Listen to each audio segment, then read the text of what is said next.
केंद्र की नरेंद्र मोदी सरकार ने सार्वजनिक क्षेत्र के बैंक कर्मचारियों के लिए मंथली फैमिली पेंशन को लेकर एक बड़ा फैसला किया है।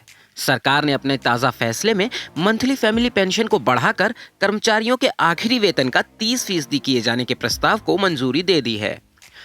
सरकार के इस कदम को यूँ समझिए कि बैंक कर्मचारियों की प्रति परिवार फैमिली पेंशन 30,000 रुपये से 35,000 रुपये तक हो जाएगी।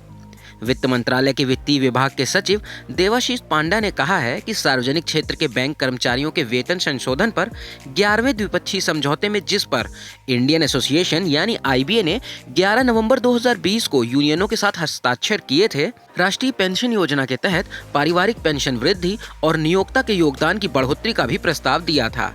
इस प्रस्ताव को अब स्वीकार कर लिया गया है। बता दें कि सरकारी बैंक कर्मचारियों को अभी तक 3 स्लैब के अंतर्गत फैमिली पेंशन दी जाती थी और इसके तहत 15%, 20% और 30% का स्लैब शामिल था। बता दें कि आखिरी सैलरी के हिसाब से इन स्लैब को निर्धारित किया गया था और इसकी अधिकतम सीमा 9,284 रुपये थी। ये बहुत ही मामूली राशि थी, जिसके बारे में वित्त मंत्री निर्मला सीतारमण चिंतित थीं और चाहती थीं कि इसे संशोधित किया जाए ताकि बैंक कर्मचारियों के परिवार के सदस्यों को जीवन यापन के लिए एक बेहतर राशि मिल सके।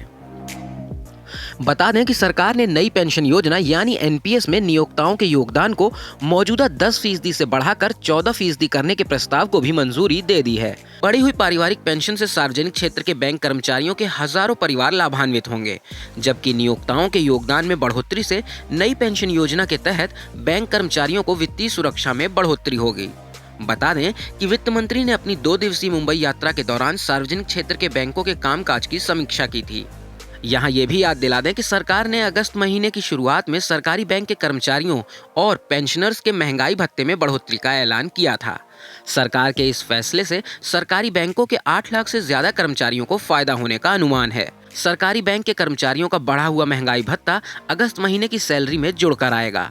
सरकार ने बैंक के कर्मचारियों के महंगाई भत्ते में 2.1% की बढ़ोतरी की है और डीए की अवधि अगस्त से अक्टूबर तक के लिए ही मान्य होगी। बता दें कि पिछली तिमाही में सरकारी बैंक कर्मचारियों के महंगाई भत्ते में 2.1% की बढ़ोतरी दर्ज की गई थी, जो अब 27.79% हो गई है। सरकार के महंगाई भत्ते में बढ़ोतरी के फैसले से कर्मचारियों की नेट सैलरी भी बढ़ जाएगी और इस बढ़ोतरी का फायदा बेसिक सैलरी पर भी देखने को मिलेगा। गौरतलब है कि सरकारी और बैंक कर्मचारियों का महंगाई भत्ता सैलरी का ही एक हिस्सा होता है और इसके जरिए महंगाई के असर को कम करने में मदद मिलती है। बता दें कि महंगाई भत्ते का कैलकुलेशन उपभोक्ता मूल्य सूचकांक के आधार पर तय होता है और हर तिमाही बैंक कर्मचारियों के मामले में महंगाई भत्ते को रिवाइज किया जाता है।